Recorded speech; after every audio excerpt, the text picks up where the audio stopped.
સહજાનંદ સ્વામી મહારાજની જય, સ્વામિનારાયણ ભગવાનની જય, હરિકૃષ્ણ મહારાજની જય, નારાયણ મુનિદેવની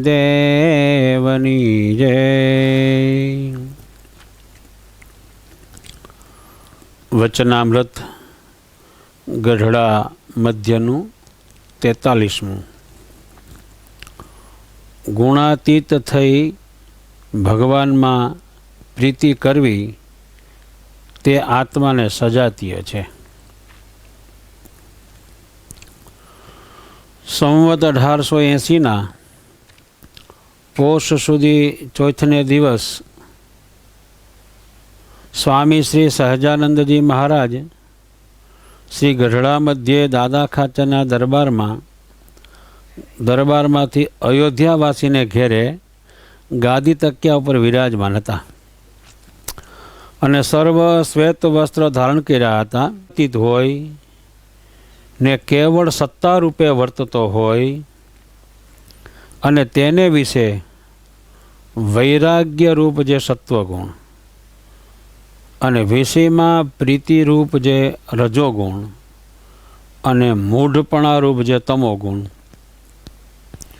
એ ત્રણ ગુણના ભાવ તો ન હોય અને તે તો કેવળ ઉત્થાને રહિત શૂન્ય ક્ષમતા ધરી રહે ને સુષુપ્તિ જેવી અવસ્થા વર્તે.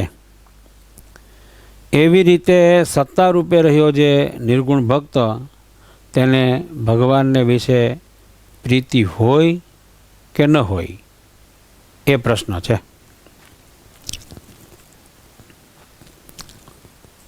પછી મુક્તાનંદ સ્વામીએ કહ્યું જે સત્તા રૂપે વર્તે તેને ભગવાનને વિશે પ્રીતિ તો હોય. ત્યારે શ્રીજી મહારાજે પૂછ્યું, જે સત્તા રૂપે રહ્યો એવો જે ભક્ત, તેને ભગવાનને વિશે પ્રીતિ છે તે આત્માને સજાતી છે? પછી મુક્તાનંદ સ્વામીએ કહ્યું છે એ પ્રીતિ તો આત્માને સજાતી છે. પછી શ્રીજી મહારાજ બોલ્યા, જે મધ્વાચાર્ય, નિંબાર્ક અને વલ્ભાચાર્ય એમણે આત્મા રૂપે રહીને જ ભગવાનને વિશે પ્રીતિ કરવી, એ પ્રીતિને બ્રહ્મ સ્વરૂપ કહી છે.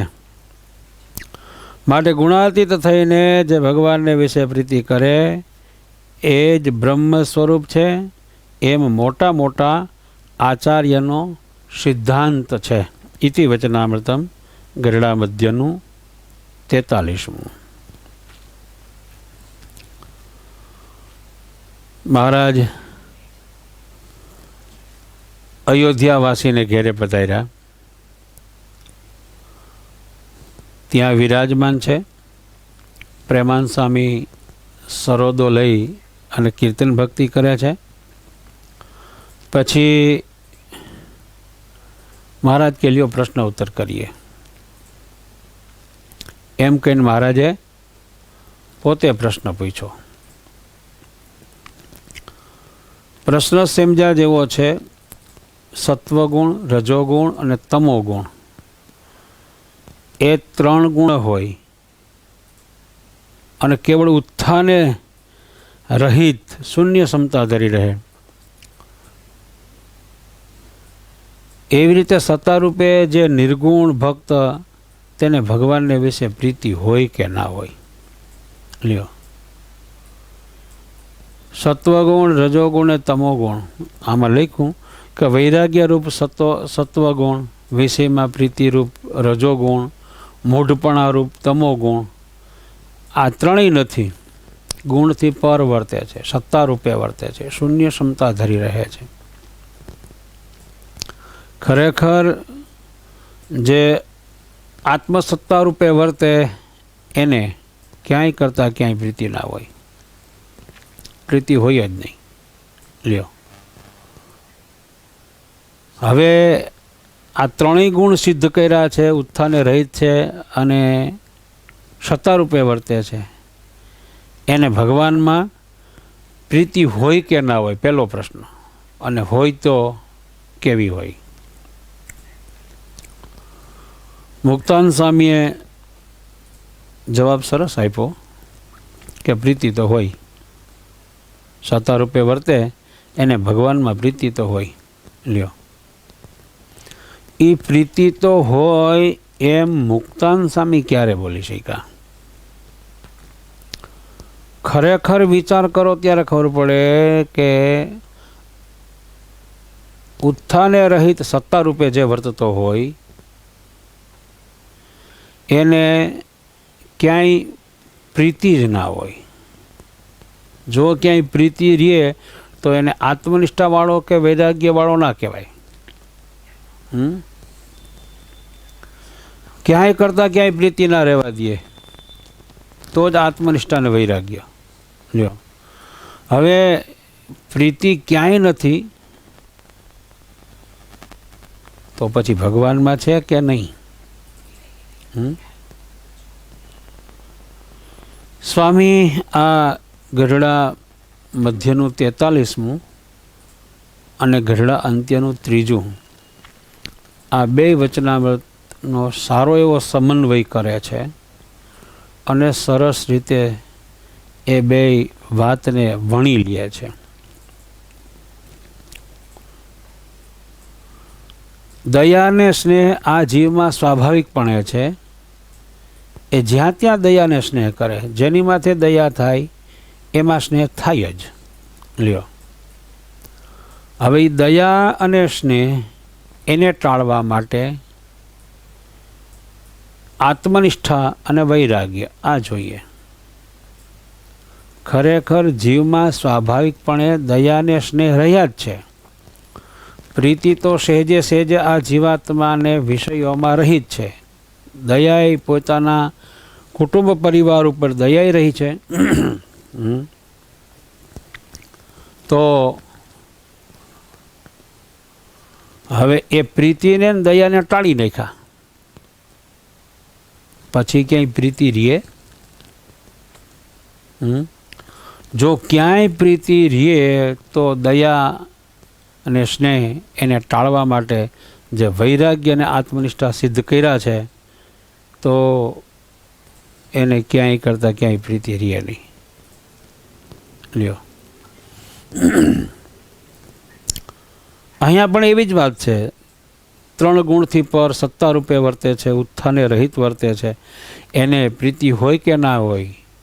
વાત હું એ સમજાવવા માગી રહ્યો છું કે મુક્તાન સ્વામીએ કહ્યું કે સત્તા રૂપે વર્તે તેને ભગવાનને વિશે પ્રીતિ હોય, નહીતર ખરેખર ક્યાંય કરતાં ક્યાંય પ્રીતિ ના હોય. મુક્તાન સ્વામીએ સત્તા રૂપે વર્તે છે છતાંય ભગવાનમાં પ્રીતિ હોય એમ ક્યારે બોલી શક્યા? તો કે એ ઉપાસનાવાળા હતા. એને સબીજ જ્ઞાન હતું. એની પોતાની પ્રીતિ સબીજ હતી. જો બીજે બધેથી પ્રીતિ ટળી જાય પછી ભગવાનમાં કે ભગવાનના ભક્તમાં પ્રીતિ ન થાય તો નિર્બીજ છે. લ્યો, એ નિર્બીજ પ્રીતિ છે, એનું કોઈ ફળ નથી, કોઈ પ્રાપ્તિ નથી. લ્યો, ગઢડા અંત્યના 3જા વચનામૃતમાં શુદ્ધ સંપ્રદાય અને અશુદ્ધ સંપ્રદાય એવા શબ્દથી વાત કરી છે. લ્યો, જો ખરેખર શુદ્ધ સંપ્રદાયે કરીને જ્ઞાન સંપાદન કર્યું હોય તો ભગવાનના ભક્તમાં પ્રીતિ થાય જ.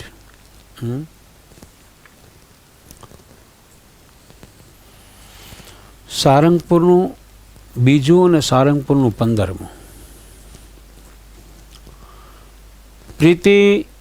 પ્રીતિનો ગુણ વચનામૃતોમાં તો ઘણી બધી જગ્યાએ ઘણી રીતે શ્રીજી મહારાજે એનું નિરૂપણ કર્યું છે. ભગવાનને વિશે ભક્તને પ્રીતિ કેમ થાય અને ભક્તને ભગવાનમાં પ્રીતિ કેમ થાય, ત્યાં પ્રીતિ થવાના માધ્યમો રૂપે કરીને થાય, ગુણે કરીને થાય, સ્વાર્થે કરીને પ્રીતિ થાય. એ બધી પ્રીતિ ઉપર ભય છે, કારણ કે એને આત્મનિષ્ઠા ને વૈરાગ્ય સિદ્ધ નથી કર્યા અને એને પ્રીતિ કરી છે. લ્યો, સારંગપુરના 15મા વચનામૃતની અંદર મહારાજ પોતે જ પ્રશ્ન પૂછે છે. એક ભક્ત તો એવો છે કે એને ભગવાનને વિશે અતિશય પ્રીતિ છે, ભગવાન વિના એક ક્ષણ પણ રહેવાતું નથી, અને એની પ્રીતિ બાહ્ય દ્રષ્ટિએ બધાને બહુ દીઠામાં આવે છે. અને બીજો ભક્ત છે, એને આત્મનિષ્ઠા અને વૈરાગ્ય આ બેય છે, અને ભગવાનમાં પ્રીતિ પણ છે. પણ એની પ્રીતિ જે પહેલાં કહ્યો એવો જે ભક્ત એના જેવી બહાર દેખાતી નથી,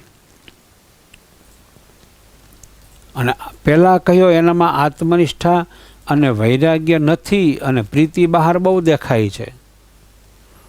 તો આ બે ભક્તમાંથી કોની પ્રીતિ શ્રેષ્ઠ અને કોની પ્રીતિ કનિષ્ઠ? આવો પ્રશ્ન મહારાજે પૂછ્યો. સ્વયં પ્રકાશાનંદ સ્વામીને પ્રીતિનું પ્રાધાન્યપણું હતું, એટલે એણે તરત જ એમ કીધું કે ભલે આત્મનિષ્ઠા કે વૈરાગ્ય ના હોય, પણ ભગવાનમાં પ્રીતિ છે અતિશય, એ જ શ્રેષ્ઠ છે. મહારાજે તરત જ કીધું, તમે એ પ્રીતિને કેમ શ્રેષ્ઠ કહો છો? કારણ કે એનામાં આત્મનિષ્ઠા અને વૈરાગ્ય નથી, એટલે દેહાભિમાન છે. પ્રીતિ બાહ્ય દ્રષ્ટિએ દેખાય છે, પણ દેહ ભાવે યુક્ત પ્રીતિ છે, એટલે ક્યારેક એના દેહને સુખ કે દુઃખ આવશે ત્યારે એની એ પ્રીતિ એવી ને એવી રહે કે નહીં એ કાંઈ નક્કી નથી. આવી રીતે મહારાજે સ્વયં પ્રકાશાનંદ સ્વામીના ઉત્તરમાં આશંકા કરી.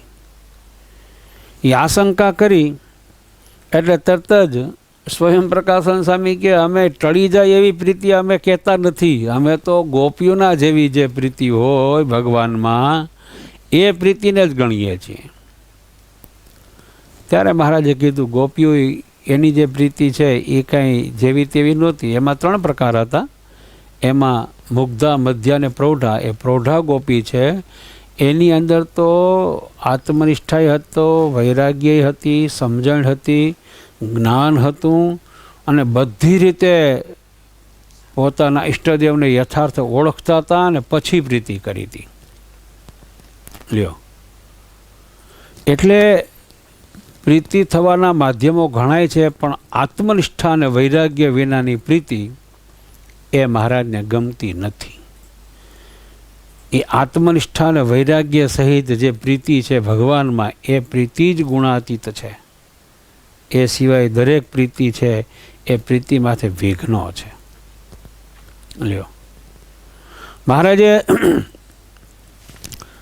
આ પ્રીતિ આત્માને સજાતીય છે, કારણ કે મેં પહેલાં વાત કરી કે શુદ્ધ સંપ્રદાય અને અશુદ્ધ સંપ્રદાય કરીને જ્ઞાન સંપાદન થયું હોય, તો આ વાતને જો શુદ્ધ સંપ્રદાય કરીને જ્ઞાન સંપાદન થયું હોય તો એને ગમે એવો વૈરાગ્ય આત્મનિષ્ઠા હોય તો ભગવાનમાં ભગવાનના ભક્તમાં પ્રીતિ રહે જ, અને ના રહે તો અશ્વત્થામા જેવો ગણાય. ભલે બ્રહ્મરૂપ હતો, પણ શ્રી કૃષ્ણ ભગવાનમાં અને એના ભક્ત અર્જુનમાં પ્રીતિ ન થઈ.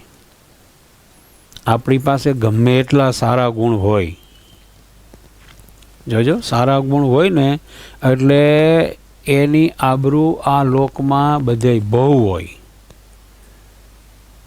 જો કોઈની અંદર એક જ વૈરાગ્ય હોય સારામાં સારો,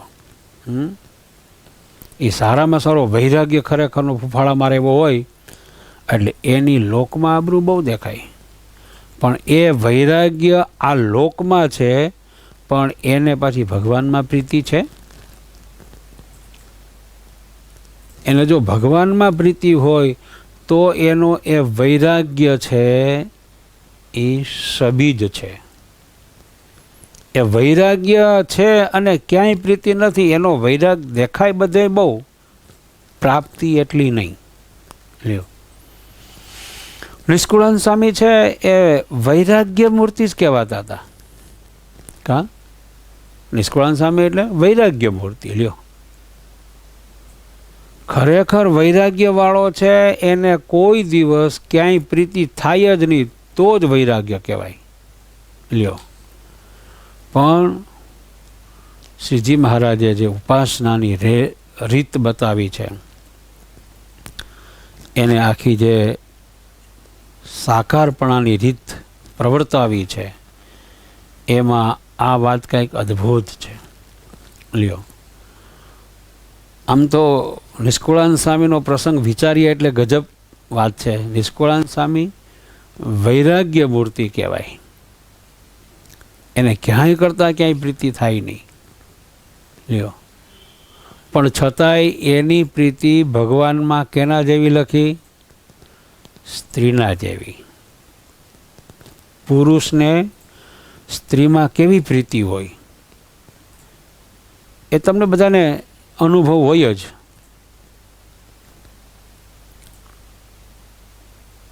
સ્ત્રીમાં જે પ્રીતિ છે એ પોતાની સ્ત્રીને ક્યારેય સ્પેશિયલ સંભાળવી પડતી નથી. વગર સંભાળી સાંભળે, એક ક્ષણ ભૂલાય નહીં. લ્યો, એ પુરુષને જેવી સ્ત્રીમાં પ્રીતિ છે એવી પ્રીતિ આ વૈરાગ્ય મૂર્તિ નિષ્કુળાનંદ સ્વામીને ભગવાનની મૂર્તિમાં પ્રીતિ છે. એવી ભગવાનમાં પ્રીતિ છે એને. લ્યો, આમ વિચાર કરીએ ત્યારે ખબર પડે બે વસ્તુ વિરોધાભાસી. વૈરાગ્યવાળાને કોઈ દિવસ પ્રીતિનું અંગ હોય જ નહીં. વૈરાગ્યવાળાને કોઈ દિવસ ક્યાંય પ્રીતિ કરવી ગમે જ નહીં. પણ જો સબીજ વૈરાગ્ય હોય, ઉપાસનાવાળો વૈરાગ્ય હોય, શુદ્ધ સંપ્રદાયે કરીને જ્ઞાન સંપાદન કર્યું હોય, તો એનામાં ભગવાનમાં પ્રીતિ હોય ને હોય. ઉપાસનાની વાત કેવી જબરજસ્ત છે. વૈરાગ્ય હોય, તપ હોય, બીજા કેટલાય સાધન હોય. એ સાધનના સુખની જો મજા આવી જાય ને તો પછી એને ઉપાસનાની વાત ના અનુકૂળ આવે. ઉપાસનાની વાત એને ના ગમે. એને તો બસ ત્યાગ, તપ, સતત આમ ધ્યાનમાં બેઠું રહેવું ને તપ કરી રાખવું. જો સ્વામી બાપાના જીવનની અંદર ખૂબ જ તપ હતું, ખૂબ જ વૈરાગ્ય હતો, ખૂબ જ ત્યાગ હતો. કોઈ વસ્તુ ગમે નહીં, કોઈ પાસે ઊભું રહેવું બેસવું ગમે નહીં. બસ દેહથી પર થઈને વર્તવામાં જ મજા આવતી હતી. લ્યો, પછી જ્યારે નારણદાસ સ્વામીના સમાગમમાં આવ્યા અને વચનામૃતમાંથી ઉપાસનાની વાત સમજાણી, પછી જો એ બધા સાધનો સબીજ થઈ ગયા. એ બધા સાધનોની અંદર પ્રાણ પૂરાઈ ગયા. લ્યો, પહેલાં આમ વનમાં જતા રહી, પાંદડા ખાઈને જીવીએ, તપ કરીએ, વસ્તીમાં રહેવું જ નથી, આવું બધું ગમતું હતું. પણ ઉપાસનાની વાત સમજાણી તો ભગવાનના ભક્તનો સંગ સારો લાગ્યો, ભગવાનના ભક્તનો ભેડો સારો લાગ્યો, ભગવાનના ભક્તની મધ્યમાં રહેવું જ ગમવા માંડ્યું. જો, અને ક્યાસ કાઢી લીધો. ગમે એવો ત્યાગ વૈરાગ હોય, પરંતુ જો ભગવાનના ભક્તના સમુદાયમાં રહેવું ના ગમે, એકલમળ જેવો છે. એ એકલમળ જેવો છે. હંમેશાને માટે ઉપાસનાની વાત સ્વામીએ આ વાત તો એમ પણ સમજાવી છે, વચનામૃત આખે આખું પૂજ્ય સ્વામીએ નિરૂપણ કર્યું છે એમાં આ વાત, જેના થકી કાંઈક મેળવું છે, આપણને જેના થકી કાંઈક પ્રાપ્ત થયું છે, એનામાં જો પ્રીતિ રહે તો એ પ્રીતિ સબીજ છે.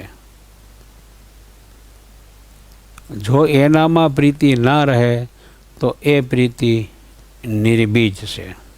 લ્યો સ્વામી કે ટૂંકમાં તમને કહી દઉં, તમારા ગૃહસ્થને સમજાવતા કીધું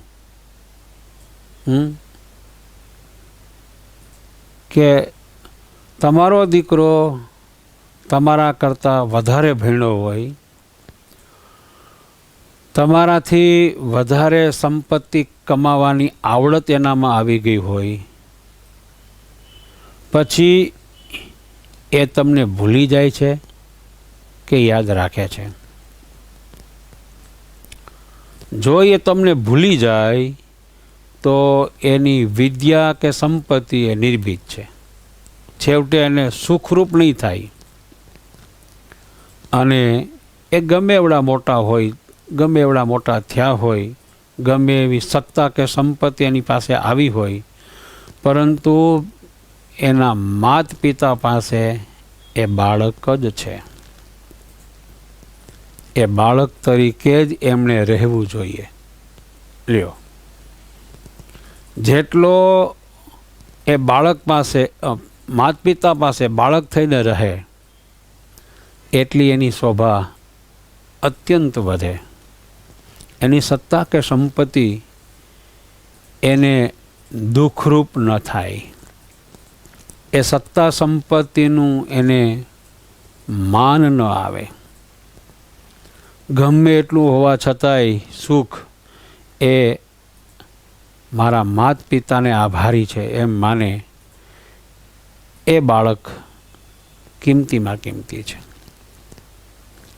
એમ સ્વામી કહે, આ સત્સંગમાં આપણે આવ્યા, સત્સંગમાં જે કાંઈ કમાણી કરી, આપણી અંદર ધર્મ, જ્ઞાન, વૈરાગ્ય, ભક્તિ આદિ શુભ ગુણ આવ્યા, એ બધાય ગુણ ભલે આવ્યા, પરંતુ એ ગુણ કેના થકી આવ્યા?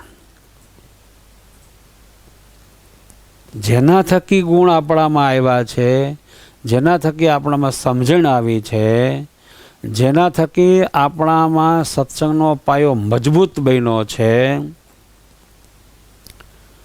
એને ક્યારેય ભૂલાય નહીં. એને ક્યારેય ભૂલાય નહીં. જે એને ભૂલી જાય છે એના એ ગુણ હતા સારા પણ નિર્બીજ થઈ જાય, એ કામયાબ ના નીવડે. સાક્ષાત સવિતામાં સ્વામી બાપાએ એને એક શબ્દમાં કીધું, પ્યાલો તૂટી ગયો. શું કહ્યું? પ્યાલો તૂટી ગયો. જેનો પ્યાલો તૂટી ગયો એને નિર્બીજ જ્ઞાન થઈ ગયું. ગમે એટલા સદગુણો હશે, પણ જો એનામાંથી સ્વામી સેવક ભાવ ટળી ગયો, મોટાની મર્યાદા જતી રહી, જેના થકી આપણે આ સત્સંગમાં દ્રઢ થયા છે એ ભૂલાઈ ગયા, કે એની મર્યાદા ન રહી, કે એના પ્રત્યે આપણને અંતરમાંથી લેશ માત્ર અભાવ આવી ગયો, ખલાસ, હિમ પડી ગયો. સાંઈ બાપા કહે હિમ પડી ગયો. ચણા માથે હિમ પડે એટલે ચણાનો પોપટો એવો ને એવો દેખાય, અંદર જે ચણાનો દાણો છે એ મીંજ કહેવાય, એ મીંજ સંકોચાઈ જાય. એ દાણો યથાર્થ મોટો ના થાય. હિમ પડી ગયા પછી એ ચણાને ગમે એટલું પાણી પાવ, ખાતર નાખો, પણ એ મોટો જ ના થાય. એ ચીમડાઈ ગયો હોય. લ્યો, એમ આ સત્સંગની અંદર જો ખરેખર આગળ આવવું હોય તો સ્વામીએ આ ઉપાસનાની લેન બતાવી હતી. આ મધ્યનું 43મું વચનામૃત જ્યારે નિરૂપણ કર્યું છે ત્યારે આ વાત ઉપર ઘણો બધો ભાર દીધો છે. જો શુદ્ધ સંપ્રદાય કરીને જ્ઞાન સંપાદન કર્યું હોય તો જેના થકી કંઈક શીખા છે એને ના ભૂલીએ તો આપણા જીવનમાં કોઈ દી વાંધો નથી. નહીંતર આમાં લખું ભલે સત્વગુણ, રજોગુણ ને તમોગુણ આ 3 ગુણથી પર હોય, સ્થૂળ સૂક્ષ્મને કારણ 3 દેહથી પર હોય અને આત્મસત્તા રૂપે વર્તતો હોય, પણ એને ભગવાનમાં પ્રીતિ ના થાય. અને આ મુક્તાન સ્વામીએ કીધું કે ભલે સત્તા રૂપે રહે છે પણ એની પ્રીતિ આત્માને સજાતી છે. શા માટે? એણે પણ જેમ નિષ્કુળાન સ્વામીએ તરછટ ત્યાગ કર્યો તો પોતાના માતા પિતા, સગા સંબંધી, કુળ, કુટુંબ, પરિવાર બધાનો ત્યાગ કર્યો હતો અને એમાંથી પ્રીતિ ટાળી નાખી હતી, તો પણ એને પાછી પ્રીતિ મહારાજમાં થઈ.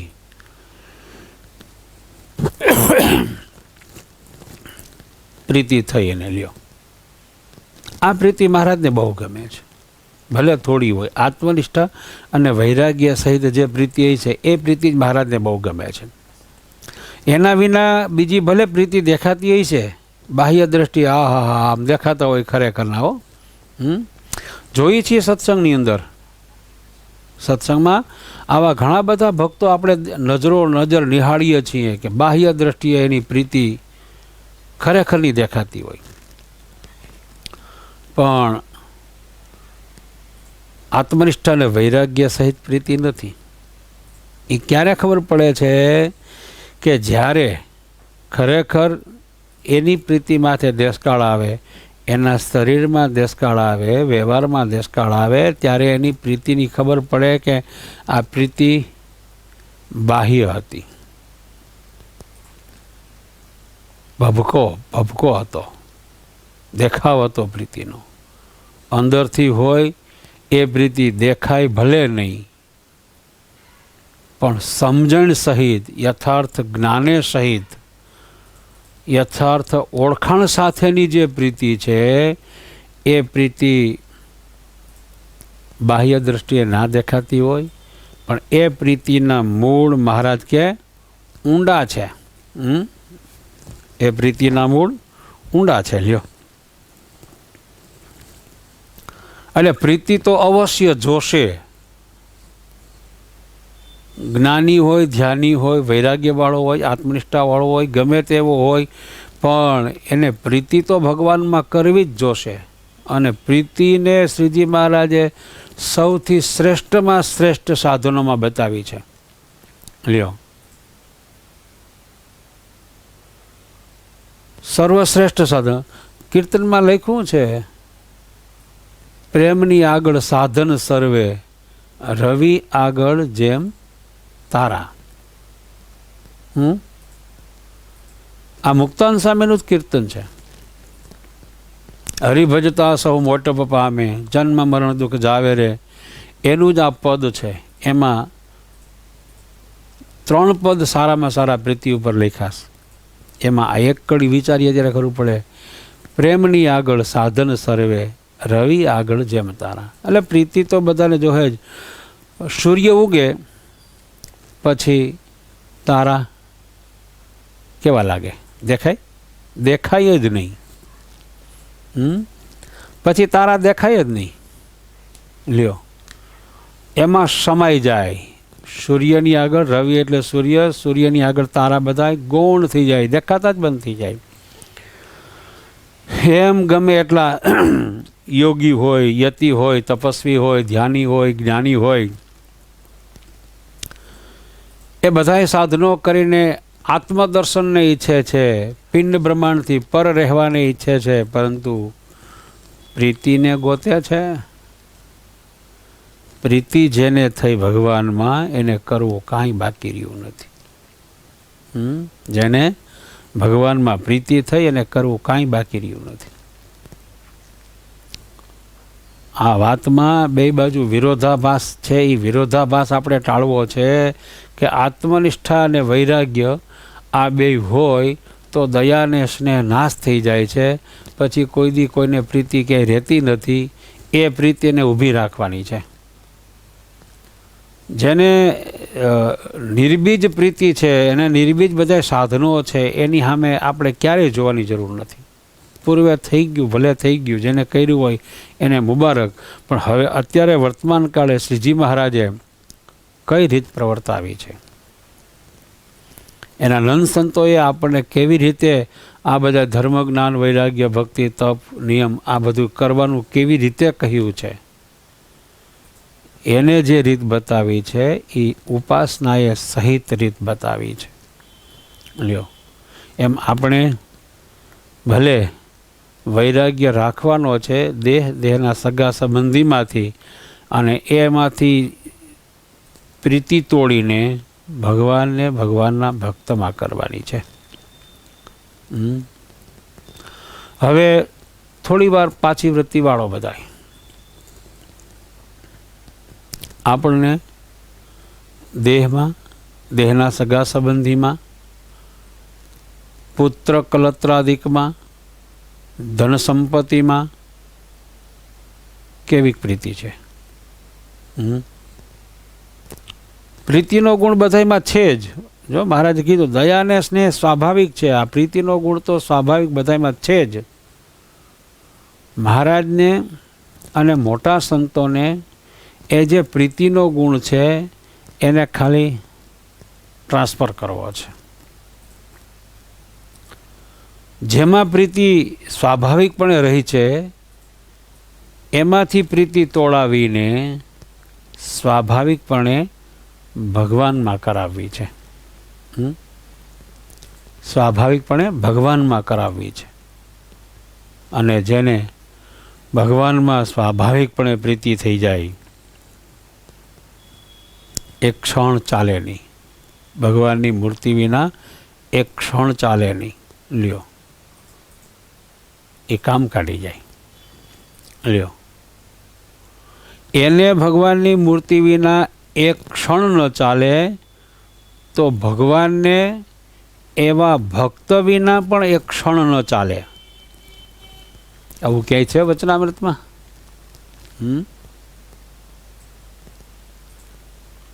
પ્રીતિના વચનામૃત તો ઘણાય છે. એમાં કાર્યાણીનું 11મું વચનામૃત 2 પ્રશ્નો છે. ભગવાનને વિશે સ્નેહનું શું રૂપ છે? ભગવાનને વિશે સ્નેહનું શું રૂપ છે?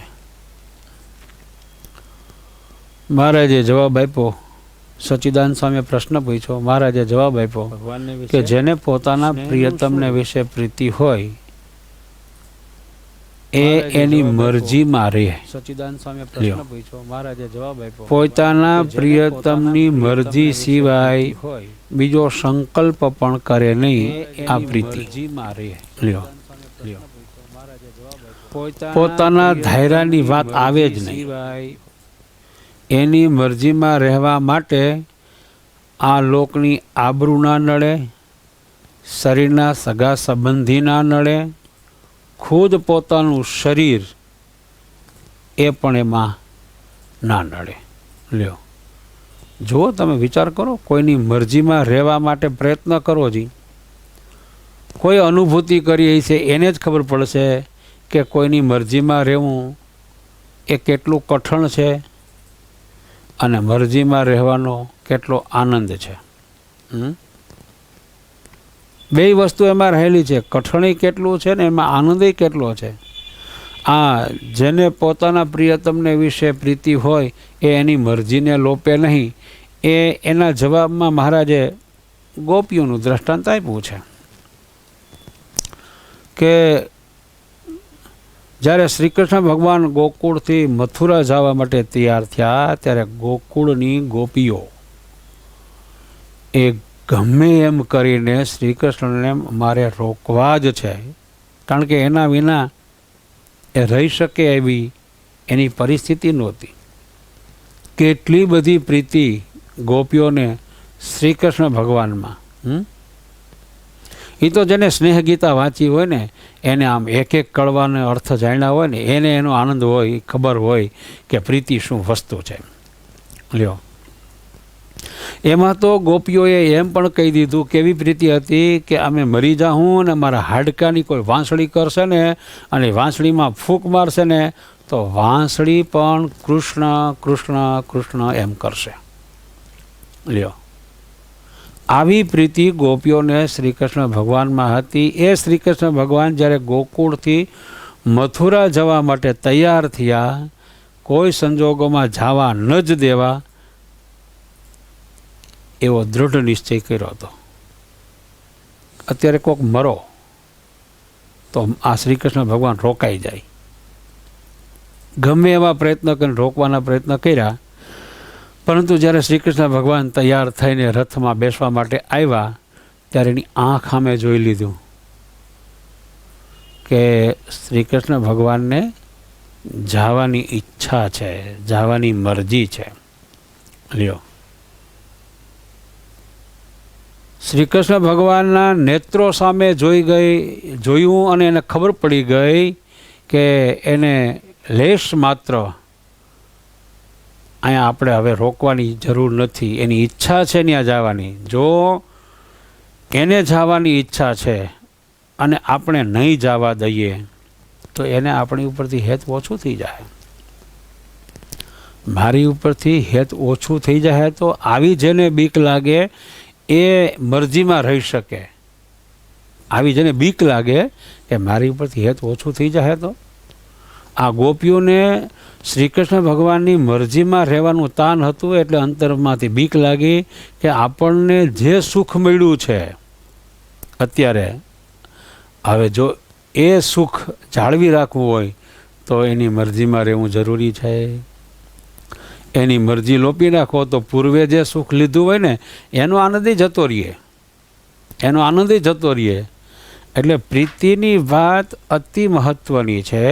શ્રી કૃષ્ણ ભગવાનની મરજી જોઈ લીધી એટલે એને તરત જ છેટી ઊભી રહી ગઈ, બી ગઈ અંતરમાં. આ મરજીમાં રહે એ જ એને સાચી પ્રીતિ છે. આપણી પ્રીતિ તો બાહ્ય દ્રષ્ટિએ બહુ દેખાય, મરજી હોય કે ના હોય, અરે સામેથી આજ્ઞા કરી દે કે આમ નથી કરવાનું તોય આપણને દેહમાં ને દેહના સગા સંબંધીમાં વ્યવહારમાં આસક્તિ હોય એટલે કર્યા વિના ના રહી. લ્યો, આમાં શું પ્રીતિ? આપણને ભગવાનમાં સાધુમાં પ્રીતિ કેવી છે? આપણને એ મોટા ફોલો કરે, આપણને અનુસરે તો મજા આવે એની સાથે, તો એની સાથે પ્રીતિ રહે. આપણી મરજી પ્રમાણે જ વર્તવા ના દે અને પ્રીતિ રહે એનામાં. આપણી મરજી પ્રમાણે ના વર્તવા દે, એની મરજીમાં જ વર્તાવે તોય પ્રીતિ રહે. તોય પ્રીતિ રહે તો સમજવું કે સમજણે યુક્ત પ્રીતિ છે. લ્યો, આવી પ્રીતિ હતી ગોપીઓને શ્રી કૃષ્ણ ભગવાનમાં. લ્યો, મુગ્ધા, મધ્યા અને પ્રૌઢા, આ ત્રણ ગોપીઓમાં પ્રૌઢા જે ગોપી છે ને એની વાત હાવ ન્યારી છે. આ ગોપીઓ જે શ્રી કૃષ્ણ ભગવાન જાતા હતા ગોકુળથી મથુરા ત્યારે રોકવાના પ્રયત્ન કરતા હતા અને બીજું ત્રીજું કરતા હતા. એ હોય, પ્રયત્ન કરતા હોય, કારણ કે ત્રણ પ્રકારના ભેદ છે. એટલે કોઈ ગોપીઓને વધારે પડતી લાગણી હોય બાહ્ય દ્રષ્ટિએ એટલે એને રોકો જ, એનું શું કહેવાય, રથને ખેંચો ને ઘોડાને હાલવા ના દો ને લગામ ખેંચી રાખો ને બધું કરે. પણ મુગ્ધા ગોપી છે એ લખ્યું કરનયનની શાનમાં સમજી જાય. શું? એ કરનયનની શાનમાં સમજી જાય ગોપીઓ. લ્યો, એમ આપણે જો ભગવાનના ભક્ત હોઈએ અને ભગવાનમાં પ્રીતિ હોય અને એની કરનયનની શાનમાં સમજી જઈએ એવું બનવાની જરૂર છે. લ્યો, આવી પ્રીતિ હોય એને અને મહારાજને એક ક્ષણ છટું નથી. પછીનો પ્રશ્ન એવો સરસ છે કે આ લોકના પંચ વિષયનો ત્યાગ કરી દીધો છે. આ લોકના પંચ વિષયમાં ક્યાંય કરતાં ક્યાંય પ્રીતિ છે જ નહીં. અને કેવળ ભગવાન સંબંધી પંચ વિષયને આધારે જીવે છે. એનો જ આધાર છે. શું? ભગવાન સંબંધી આંખ જેદી દર્શન ના થાય તેથી જે દિનમાં દર્શન નવ પામું રે તે દિન વીતે મારો રોઈને રે મારા નૈણા ઠરે છે જોઈને. જો એની એકોક ઇન્દ્રિયો એને દરરોજને માટે દર્શન જોઈ, એનું શ્રવણ જોઈ, એનો સ્પર્શ જોઈ, એ પંચ પ્રકારે એને પંચ વિષયો એને ભગવાન સંબંધિત છે અને એને જ આધારે જીવે છે. લ્યો, પણ એને આધારે જીવે છે છતાંય એ એની મરજીમાં તો રહે જ છે. ક્યારેક એવી આજ્ઞા થાય કે તમે અમારાથી દૂર જાઓ, તો જે ભગવાન સંબંધી પંચ વિષયને આધારે જીવે છે અને જગત સંબંધી પંચ વિષયનો ત્યાગ કર્યો છે, એ ભગવાનની આજ્ઞાએ કરીને ભગવાનથી દૂર જાય કે ન જાય? જાય. મહારાજે કીધું એ જાય. પણ એ જ્યાં જાય ત્યાં એની પાછળ ભગવાનની મૂર્તિ સાથે જાય. જ્યાં જાય ત્યાં એની સાથે ભગવાનની મૂર્તિ સાથે સાથે જાય. એનાથી એક ક્ષણ ભગવાન જુદા પડતા નથી. લ્યો, આ ભગવાન સંબંધી પંચ વિષયને આધારે જીવનારો જે ભક્ત છે એને ભગવાનને એક ક્ષણ છેટું નથી. લ્યો, એક દોરાવાય છેટું નથી એને. ઘણી બધી વાતો આજે ગુણાતીતાન સ્વામી પોતે એમ કહે છે કે એક તેલ ધારા ભગવાનમાં વૃત્તિ, એક ક્ષણ જો ભગવાનની મૂર્તિ ભૂલાઈ જાય તો તળવું ફાટી જાય. આવું વસમું લાગે આવી પ્રીતિ અને ભગવાનની મૂર્તિમાં. લ્યો, ક્યારેય એટલે ક્યારેય મહારાજની મરજી સંકલ્પથી પણ લોપે નહીં. લ્યો, એની મરજી બારો સંકલ્પ પણ કરે નહીં. આવી પરિસ્થિતિ, આવી સ્થિતિ એ ગુણાતીતાન સામેની. લ્યો, આજે પ્રીતિ જો બધાયમાંથી તૂટી ગઈ, આત્મનિષ્ઠાનું વૈરાગ્ય કરીને પછી એ પ્રીતિ ભગવાનમાં કરવી, આ વાત મહત્ત્વની છે. જો ન થાય, મહારાજને ના ગમે. લ્યો, એને નિર્બીજ પ્રીતિમાં, નિર્બીજ સાધનોમાં અશુદ્ધ સંપ્રદાય કરીને એને જ્ઞાન સંપાદન કર્યું છે, માટે ભગવાનમાં પ્રીતિ ના રહી. લ્યો, એ છેલ્લાના ત્રીજા વચનામૃતની અંદર તો કહી દીધું છે, વ્હાઇટ દીવો, તેલ અને કોળિયું, આ ત્રણેયને આધારે અગ્નિ છે. આ ત્રણમાંથી કોઈનો આધાર ના હોય તો અગ્નિ અધરપધર દેખાય નહીં. લ્યો, એ ત્રણનો આધાર છે, પણ છતાં એ અગ્નિ નિર્લેપ છે, દેખાતો નથી, પણ એને સુગંધ અને દુર્ગંધનો પાસ લાગે છે. લ્યો, એ સુગંધ અને દુર્ગંધનો પાસ લાગે છે. એવી રીતે એને લખ્યું કે આ ત્રણ દેહથી પર આત્મા સત્તા રૂપે વર્તતો હોય, એ અધરપધર થઈ ગયો, નિરુત્થાનપણે સત્તા રૂપે રહેવા લાગ્યો, પણ એને પાસ કેનો લાગ્યો છે? કુસંગનો પાસ લાગ્યો છે કે સત્સંગનો પાસ લાગ્યો છે? જો કુસંગનો પાસ લાગ્યો હશે તો એને ભગવાનમાં પ્રીતિ નહીં થાય, ભગવાનના ભક્તમાં પ્રીતિ નહીં થાય. સત્સંગનો પાસ લાગ્યો હોય છે તો એને આ બધા સાધનો સિદ્ધ કરીને સત્તા રૂપે રહેવા લાગ્યો હોય છે, તો એને ભગવાનમાં, ભગવાનના ભક્તમાં પ્રીતિ થશે. એ શુદ્ધ સંપ્રદાય કરીને જ્ઞાન સંપાદન થયું કહેવાય. લ્યો, એટલે આજે આ વચનામૃત છે નાનું પણ બહુ મોટું છે. એની વાત બહુ મોટી છે. મહારાજમાં પ્રીતિ કરવી, જેને કરવી હોય ને, પ્રીતિ જેને છે એ તપાસ કરો, જેને કરવી છે એ વિચારો કેવી પ્રીતિ કરવી. અહીંયા એક જ લીટીમાં લખ્યું છે, ગુણાતીત થઈને જે ભગવાનને વિશે પ્રીતિ કરે એ જ બ્રહ્મ સ્વરૂપ છે, એમ મોટા મોટા આચાર્યનો સિદ્ધાંત છે.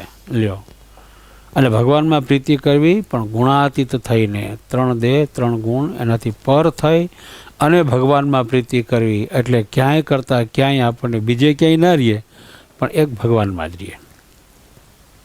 આજે અધિક માસ અને પૂર્ણિમાનો દિવસ છે, બહુ ઉત્તમ દિવસ છે. આજે આપણે શ્રીજી મહારાજના ચરણોમાં પ્રાર્થના કરીએ, ગુરુ મહારાજના ચરણોમાં પ્રાર્થના કરીએ કે આ વચનામૃતની અંદર સત્તા રૂપે રહીને જે ભગવાનને વિશે પ્રીતિ કરવાની વાત કરી છે, એવી પ્રીતિ આપણે ભગવાનમાં કરવી છે. અને અત્યારે સાંપ્રત કાળે જે મહામારી કોરોના, એ કોરોના વાયરસથી બધાય ભયભીત છે. પણ જો આત્મસત્તા રૂપે રહેવા માંડે અને ભગવાનમાં પ્રીતિ રાખવા માંડે તો એને કોઈનો ભય નથી. આ લોકમાં આવ્યા છે, આ મનુષ્યનું દેહ ધારણ કર્યું છે, એટલે એના ભાવ એ જોવા જડે, ટાયર્ડ, તડકો, ભૂખ, તરસ એ જોવા જડે. એમાં કોરોના વાયરસ છે, એના ભાવ જોવા જડે, પણ આપણે એનાથી પર છીએ. એના જે કાયદા છે એ કાયદાના રૂલ્સમાં આપણે રહેવું. સત્તા રૂપે રહીને ભગવાનમાં પ્રીતિ કરવી એટલે હર્ષ શોક ના થાય, સુખ દુઃખે ના વર્તે અને અંતરમાં આનંદ વર્તે. સારું વહાલા ભક્તો, બધાને ખૂબ ભાવથી જય સ્વામિનારાયણ. બોલો સ્વામિનારાયણ ભગવાનની જય, હરિકૃષ્ણ મહારાજની જય, ઘનશ્યામ મહારાજની જય, નારાયણ મુનિ દેવની જય.